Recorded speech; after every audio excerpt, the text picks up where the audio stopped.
सत्ता में आज हम बात करेंगे कोरोना की, उस खतरे की जिससे पूरी दुनिया डरी हुई है, उस खतरे की जिससे देश का आम नागरिक खौफ में है। कोरोना के ओमिक्रॉन वेरिएंट से संक्रमण की रफ्तार लगातार बढ़ रही है। पहले आपको बताते हैं कि कोरोना का ओमिक्रॉन वेरिएंट से देश में संक्रमण कैसे बढ़ रहा है। आंकड़ों के मुताबिक देश में कोरोना के केस 3 दिन में डबल हो गए हैं।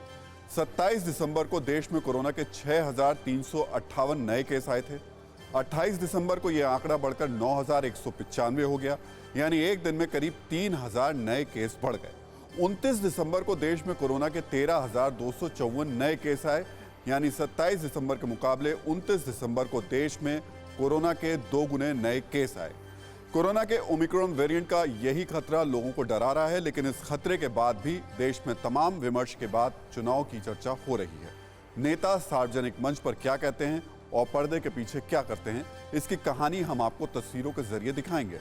हम आपको बताएंगे कि कैसे जिन नेताओं की जिम्मेदारी लोगों को जागरूक करने की होनी चाहिए, जिन नेताओं की जिम्मेदारी लोगों को सचेत करने की होनी चाहिए, वो नेता खुद कैसे प्रोटोकॉल की धज्जियां उड़ा रहे हैं।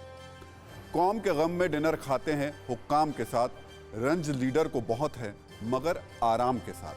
मशहूर शायर अकबर इलाहाबादी का ये शेर हम पिछले 24 घंटे में दोबारा आपको सुना रहे हैं। इसकी वजह है, हम आपको बताते हैं, आपने कोरोना को लेकर नेताओं की चिंता देखी और सुनी होगी। हम आपको इसे दोबारा नहीं सुनाते।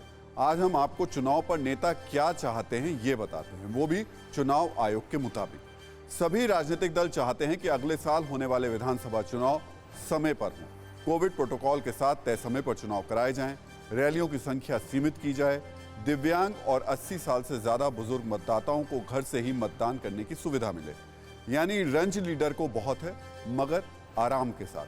नेताजी को आम आदमी की सेहत की फिक्र तो है, लेकिन चुनाव समय पर होने चाहिए।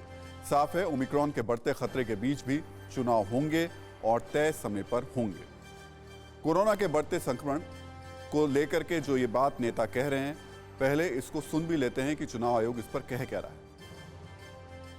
सभी राजनीतिक दलों के प्रतिनिधियों ने ये हम लोगों को बताया कि कोविड प्रोटोकॉल का पालन करते हुए समय पर चुनाव होने चाहिए।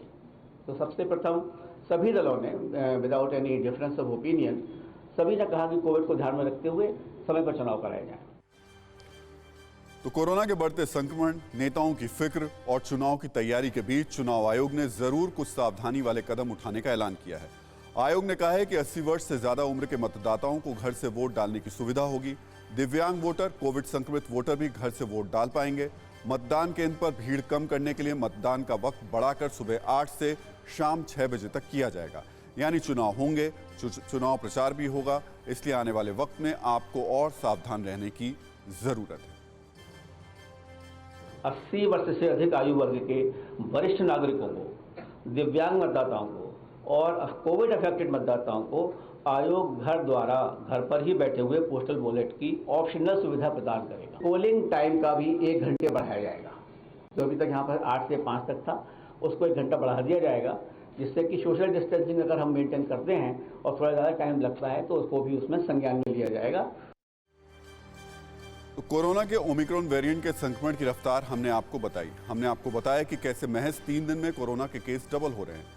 इस नाजुक वक्त में भी चुनाव होंगे। लोकतंत्र के लिए चुनाव होने भी चाहिए, लेकिन जरूरी है कि चुनाव के दौरान रैलियों की संख्या सीमित की जाए। रैलियों में कोरोना प्रोटोकॉल का पालन किया जाए।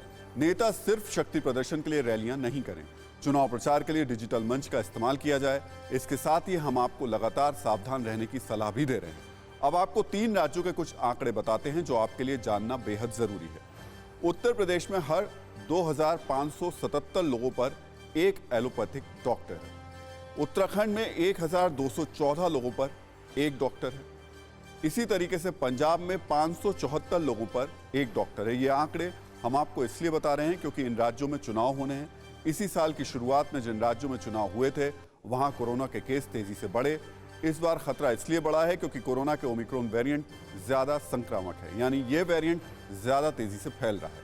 इसलिए आपको इन राज्यों के हेल्थ इंफ्रास्ट्रक्चर से जुड़ा एक और आंकड़ा भी पता होना चाहिए। यूपी की आबादी करीब 20 करोड़ है और यूपी के सरकारी अस्पतालों में 76,260 बेड है। यानी यूपी के सरकारी अस्पतालों में 2,622 लोगों पर एक बेड है। उत्तराखंड की आबादी करीब 1 करोड़ है। यहाँ सरकारी अस्पतालों में 8,512 बेड हैं, यानी उत्तराखंड के सरकारी अस्पतालों में हर 1175 लोगों पर एक बेड है। अब आप इसको वैसे भी समझ सकते हैं कि एक बेड और 1175 लोग। बात पंजाब की करें तो पंजाब की आबादी करीब 2 करोड़ 80 लाख है। पंजाब के सरकारी अस्पतालों में 17,933 बेड हैं, यानी पंजाब के सरकारी अस्पतालों में हर 1,562 लोगों पर एक बेड है। आपके साथ इन आंकड़ों को साझा करने का हमारा मकसद सिर्फ आपको सावधान करना है। हम आपको ये बताना चाहते हैं, ये बिल्कुल नहीं बताना चाहते कि सरकारी हेल्थ सिस्टम कमज़ोर है। हम आपसे ये कहना चाहते हैं कि आने वाले दिन मुश्किल भरे हो सकते हैं, इसलिए सतर्क रहें, सावधान रहें, भीड़ भाड़ से बचें और कोरोना प्रोटोकॉल का पालन करें।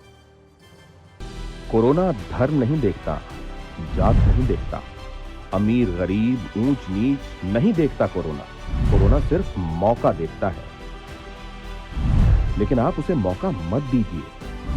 बस इतना कीजिए, जब कभी दफ्तर से बाजार से घर लौटिए तो इतना ख्याल जरूर रखिए कहीं आपके साथ कोरोना आपके घर तो नहीं जा रहा। भूलिए मत, कोरोना अभी जिंदा है।